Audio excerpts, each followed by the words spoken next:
Hi everyone, welcome back to our study of Pilgrim's Progress. I want to apologize for how long it's taken me to be able to do another session. When we first started doing this online study, it was in anticipation that there were a lot of things that weren't going to be able to happen in the life of our church, and thankfully that has not been the case, that things have opened up fairly quickly, and as we've been navigating as a church a lot of different things, that has taken a good deal of my time, and I just want to apologize for it taking so long, and I'm hoping that I can get back to a better pace of these sessions. But thank you for tuning in today. I want to be able to talk today about chapters 10 and 11 together. The audiobook for those have been put up if you'd like to be able to listen to those, and I want to be able to talk about two chapters that aren't terribly like each other, but they sort of are related to each other because of what happens there.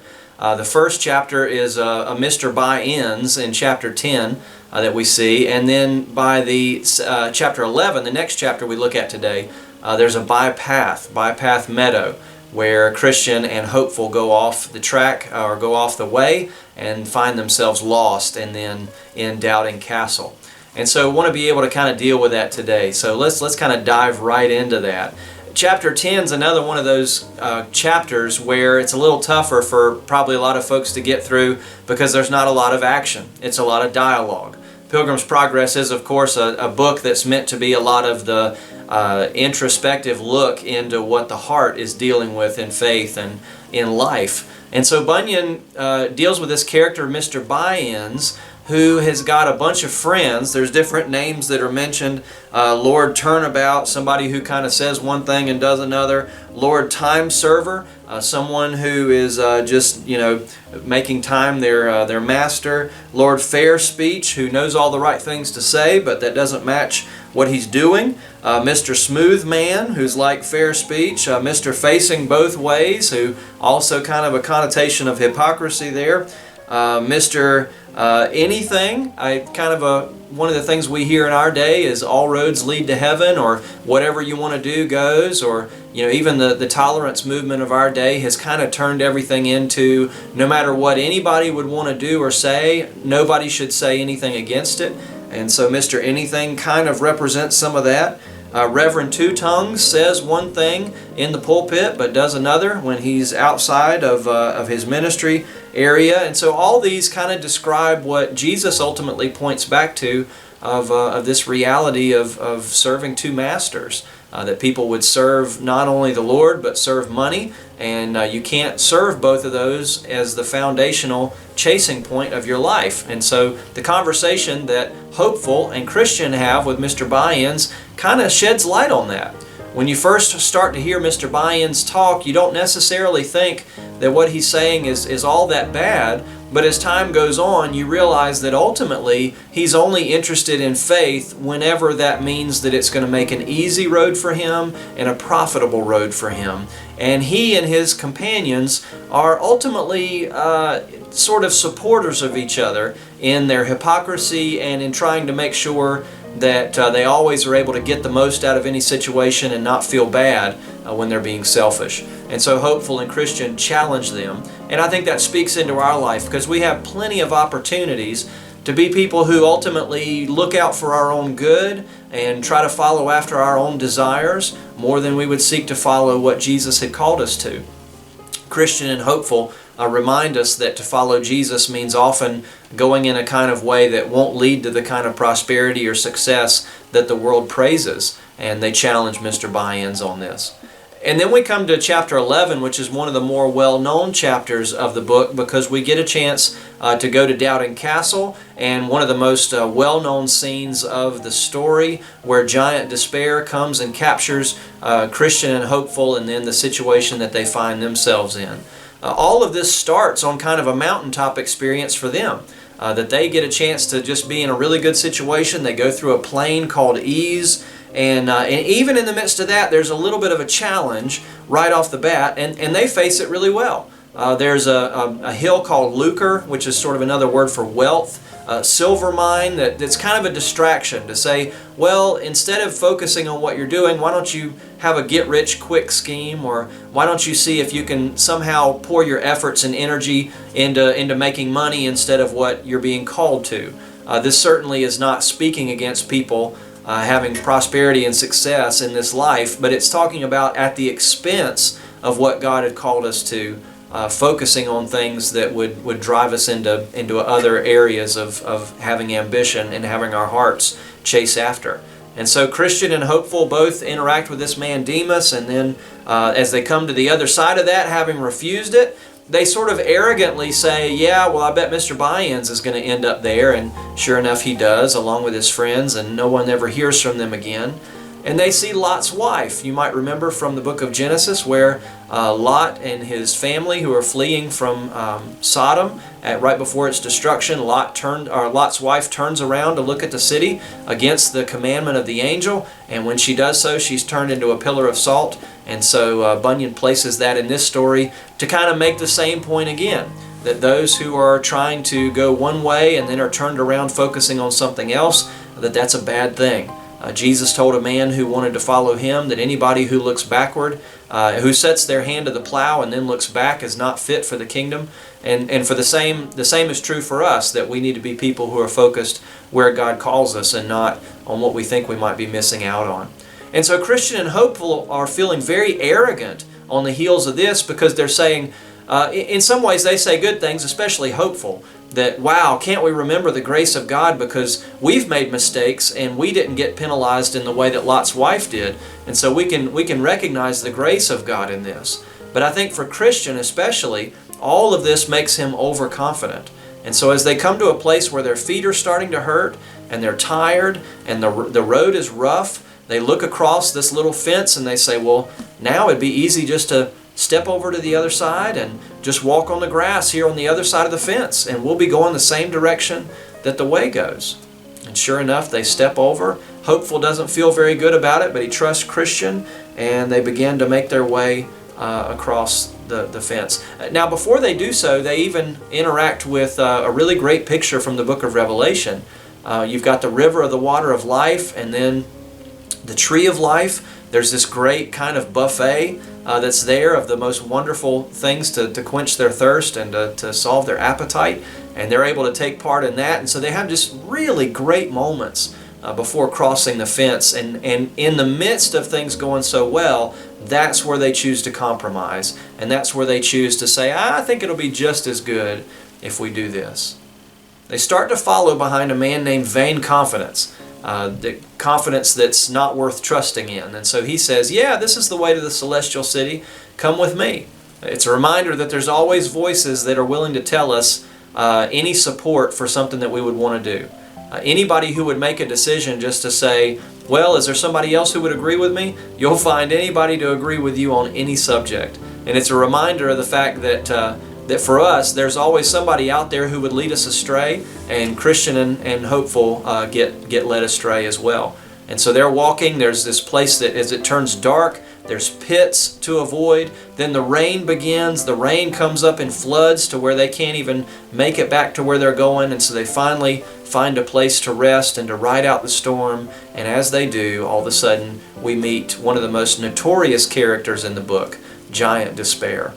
And Giant Despair meets them, and they've been trespassing on his property, this property that comes from leaving the path of the Lord and meandering down a path with no real direction, but that's really easy. And as they've compromised, as they've gotten lax on following the Lord, that's what's led them to a place of despair. There's a lot of things we could use to kind of be synonyms of despair. The castle is called Doubting Castle, and so we've got some amount of dealing with doubt that's there. There's helplessness that comes into despair, just that there's no option for me, I don't know what I can really do. There's words like depression and pain and all those things that come into this. And so Christian and hopeful deal with something that all of us deal with at some point, and that's despair. Just deep sadness, difficulty, depression, all these kind of things are overwhelming them in the midst of Giant Despair's castle. They get put in a situation where there's no food, no drink, that they're just not able to get anything that feeds into their livelihood. Everything just seems to be destroying them. You might have walked through times like that before too, where you felt in your Christian life there was a moment that came or circumstances that came that things just started to get really rough. And you started to wonder, well, where is God when all this is going on? Or you started to realize, really, I'm in this place because of the things I've been pouring into my mind, the things that I've been involved in, the way that I've compromised here. Other times, even believers who are following after the Lord in all the ways that they know how can find themselves facing despair and difficulty and having to have the Lord lift them out. And so there's this terribly tough scenario that Christian and hopeful find themselves in, of just being locked in this dungeon. That giant despair is beating them mercilessly. He's obviously not feeding them. He even takes them outside at one point to show them the bones of people that he's destroyed in the past and how that's their fate as well. And he starts encouraging them to end their own life. Even in the 1600s and far even before that, people dealt with suicide and the idea of suicide, the idea of taking one's own life, that it's not going to get any better and things are too hopeless. You might as well just end your life now. And giant despair says that same thing to Christian and hopeful, and they start to deal with the perspective of maybe our best option is to end our own life and to end the suffering that we're going through. Now, it's important to note that John Bunyan, writing from the context and the beliefs of his day, he seems to take a position in the book that modern evangelical Christianity does not take. And his position, it seems to be, from what Hopeful says in the book, is that suicide is murder, and murderers will not be in the kingdom of heaven. That being taken from a list in the New Testament.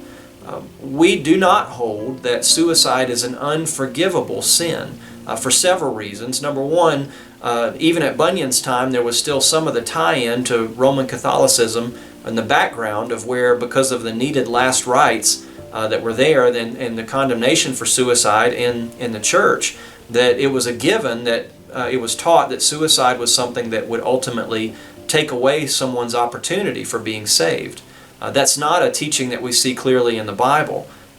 For instance, to drive home that point even further, all of us are going to have sins that we need to be forgiven of that we haven't confessed, and we trust in what Jesus has done, not in our own ability to confess every possible thing we could.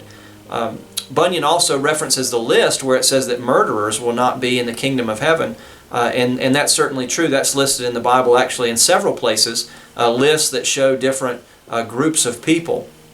One of the names that are given in those groups are liars. Now, if you ask the question, how many murders does someone have to commit to become a murderer, most of you would probably say one murder. If you ask the question then, in light of that, how many lies does someone have to tell to become a liar, the answer is also one. All of us are on that list as liars, if not as anything else. And so the hope is not that those people aren't going to be allowed in heaven, and so we better make sure that we're none of those people. The reality is that Jesus Christ's redemption through His blood is the only hope that any of us have. And so we do not need to live lives that are defined by those things. But all of us find ourselves guilty apart from the blood of Jesus Christ. And so I think that Bunyan, under the influence of his day, makes a decision that I certainly wouldn't agree with. And so as anybody watching this video may have had loved ones who have dealt with suicide, or even loved ones that you've lost to suicide. While suicide is clearly wrong and clearly a sin, that is not something that's given in the Bible, to my opinion, and to many others like me, as being an unforgivable sin. There's different aspects to that, and something that we still look towards the grace of God even in those types of situations. It's not a hopeless situation. But Christian and hopeful are in the midst of this dungeon where the giant has kept them, and all throughout that they have just been beaten and left to dead and are almost at the point of death. Giant despair comes in at times. The last time he sees them, he basically finds them only breathing. That's all they can still do. And Christian actually passes out just over fear of what giant despair is going to do. But then Christian has an important moment, and he remembers a key that's in his pocket. And the key is called promise. And this really becomes the really important thing for all of us, is that the light that shines into darkness when we face despair, when we face doubts, when we face depression, when we face just the difficulty and helplessness of tough things in life, The way that we are lifted out of those things are the promises of God. The reasoning behind what God is doing is often not known to us in every way. And when we face, whether it's our own shortcomings or just difficulty that we can't control, our comfort is driven by the promises of God. You can read passages like Romans 8, for instance, which is one of the great promise chapters of the Bible, and just see the way in which God is still working in our midst, and God has promised us a hope that is in Him. And it's only in the promises of God that we can get lifted out of despair, out of struggle like that. Now, there's times in the life of a believer, because of medical reasons or otherwise, we might need some amount of medical treatment for facing things like depression and things like that. I'm not speaking against those things. But in our life, ultimately, the only true and lasting lifting out of despair, even more than anything medically that could happen, would be trusting in the promises of God, of remembering what Psalms like Psalm 40 say, that when we waited patiently on the Lord, He inclined to us and heard our cry, lifted us up out of the pit, the mire, and the clay, and set our feet upon a rock and made our footsteps firm, that those are the promises of God. And so Christians' key all of a sudden begins to open every lock in Doubting Castle. And they begin to run out the front door. And as they do, they make such a loud noise that Giant Despair gets up and he begins to run after them. But he doesn't make it very far. For all the intimidation that Giant Despair offers, because when we're going through doubt and difficulty and depression, it seems like the biggest, most awful thing in the whole world. It just seems like an unconquerable weight that we deal with when we walk through those areas. And in reality, one of the things that Bunyan brings out is that while its appearance is so incredible, it is powerless in confrontation with the promises of God. That for all the looming difficulty that's there can be moments where the Lord can ultimately just wipe away those things, or we find ourselves in moments where we're able to realize the simple truth of God and to believe it, that it makes impact like we never would have thought possible. And so the giant that gets up to go and run out and chase them, and we know, well, surely Christian and hopeful can't outrun this giant. He goes into one of his fits and seizures. Bunyan tells us that he was often prone to do that when the sun would come out. That depression and despair and all these things have a circumstantial element to them. And if we're willing to make the right kind of movement towards the Lord and remember what He's promised us, despair and all of these things are not as powerful as we sometimes make them out to be. And so Christian and hopeful come back to the path. They're joyful to get back on this path that they were so quick to leave before. And they realize the value that was in staying there, and they realize the warning that needed to be left for so many others. For us as people, we could heed the same warning.